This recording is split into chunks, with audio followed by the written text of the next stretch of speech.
நாம இப்ப இந்த வீடியோல எதை பத்தி பார்க்க போறோம் அப்படின்னா, நம்மளுடைய சியோன் ஐஏஎஸ் அகாடமி சார்பாக தினம் 10 கொஸ்டின் அப்படின்ற ஒரு சீரிஸ் வந்து பார்த்துட்டு இருக்கோம்.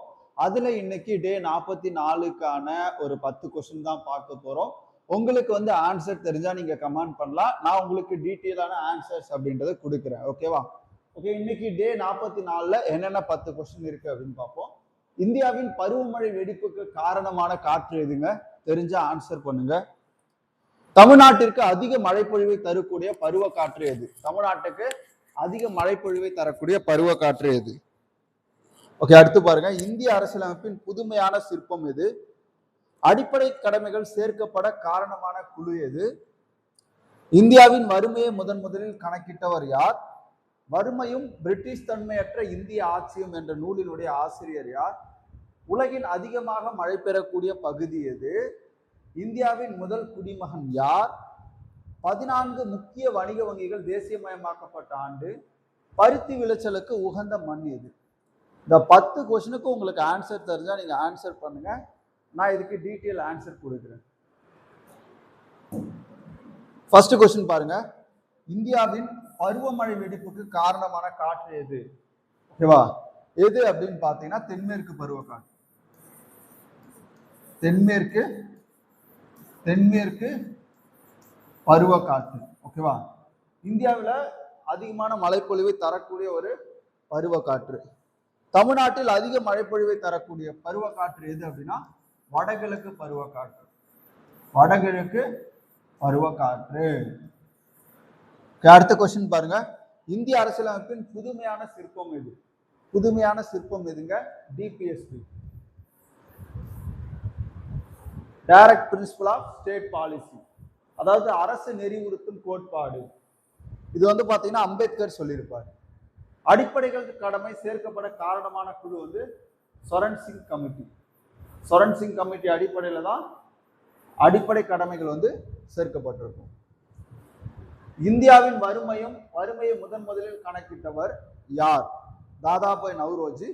அதே மாதிரி வறுமையும் பிரிட்டிஷ் தன்மையற்ற இந்திய ஆட்சியும் 1909 கிட்ட இந்த நூல் எழுதியிருப்பாரு. இது ரெண்டுத்துக்குமே ஆன்சர் என்ன அப்படின்னு பாத்தீங்கன்னா தாதாபாய் நவ்ரோஜி.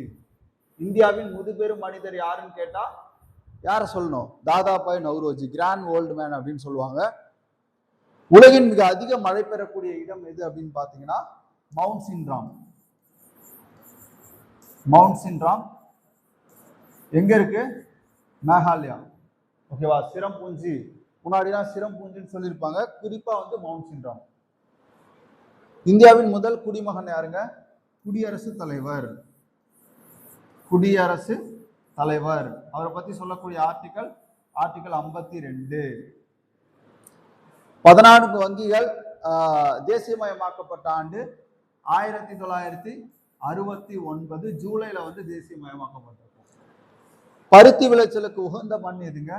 கரிசல் மண், அப்படின்னா ரீகர் மண், அப்படி இல்லைன்னா அதை பருத்தி மண்ணுன்னு கூட சொல்லுவாங்க. ஓகேவா? இப்போ இன்னைக்கான 10 கொஸ்டினுக்கு வந்து நம்ம ஆன்சர் பார்த்துருக்கோம். என்னென்ன கொஸ்டின் இருக்குன்னு பார்ப்போம்.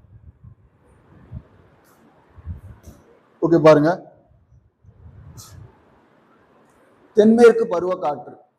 ஓகேவா?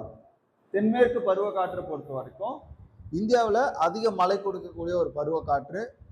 அதுதான் நமக்கு இந்தியாவில் பருவமழை வெடிப்புக்கு காரணமான காற்று எதுன்னு கேட்டிருந்தாங்க. தமிழ்நாட்டில் அதிக மழையை தரக்கூடியது வடகிழக்கு பருவக்காற்று. சிறப்பான அம்சம் எதுங்க? அரசியலமைப்புல டிபிஎஸ்பி, அரசு நெறிவுறுத்தும் கோட்பாடு.